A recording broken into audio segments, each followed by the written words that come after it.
Yun nga yung sinasabi ko dun sa Ano masasabi dating mo podcast ko eh. Diba? Yung pag yung sad music nila, Oh.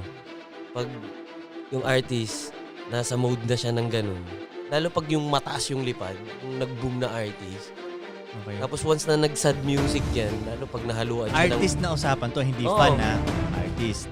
artist. Sige, ano? Para siyang mas hahaba siya eh. Kaya nga sinasabi ni Pudong, karamihan ng ganun nag-end up na patay eh. Kasi parang may ano ba, pagsisimplihan ko ngayon, tangina nagka-budget yung nagka-budget sa bisyo si artist. Magaling siya eh. Kumbaga, malungkot na siya. Intindihin ng tao. Hindi, ganito ko eh. Malungkot siya, Ah. gumawa siya ng sad song, nag-hit siya. Ngayon, naka-highlight lalo yung kalungkutan niya. Hahaba Okay. ngayon lalo yung kalungkutan. Hahaba yung Nagka-budget kalungkutan. siya eh. Yes. I-feel niya yung kalungkutan niya. Lalo. Kasi nga, Oo. malungkot na siya, tapos nag-hit. Uy, ang daming ganun. Justin Bieber, mga ganun. Juice WRLD. Pero I think nakikita niya yung nakatali siya sa artist. Isa ring curse yun. To be honest. It's like a double-edged sword. Kasi lumiliit yung mundo mo. Okay. Yung tipong hindi ka na makabili ng pandesal sa tindahan. Pumatay ka sa'yo.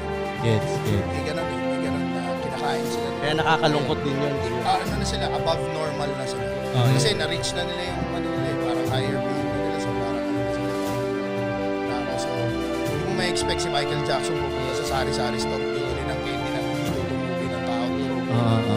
Parang ganun. So, meron siyang ganong effect. Pero may artist kasi na kaya nilang dalhin na para ipaintindi sa tao. Sabi mo, di ako makawala. Di ba? Meron namang artist parang, picture lang. Meron namang artist parang, so, iba sila eh. Pero it's how you handle the, I think, yung artist talaga, very, not only warming, they let the people also understand na tao din sila. They're not something else. Parang, they're still people, parehas tayo. Pero you don't need to be very, so your world doesn't close down. Kung maano kasi sumasaray, pag masyado mo nang nilalayo yung connection mo,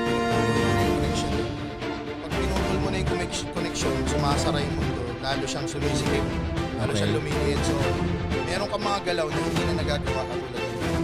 Yes. Dati kaya mo maglakad sa SM, Yeah. di ba siya? Dati kaya mo maglakad kahit saan, sa park or anything, parking, di ba? Na walang, boss. Ngayon it's different. But it's how you take it, how you handle it. Ano kaya yung Kuya Wade, sa tingin mo, mali yung pasok ng tao sa career niya or kumbaga hindi siya ready dahil dun? Hindi siya ready sa fame? Or paano ba to? Nasa mindset niya ba?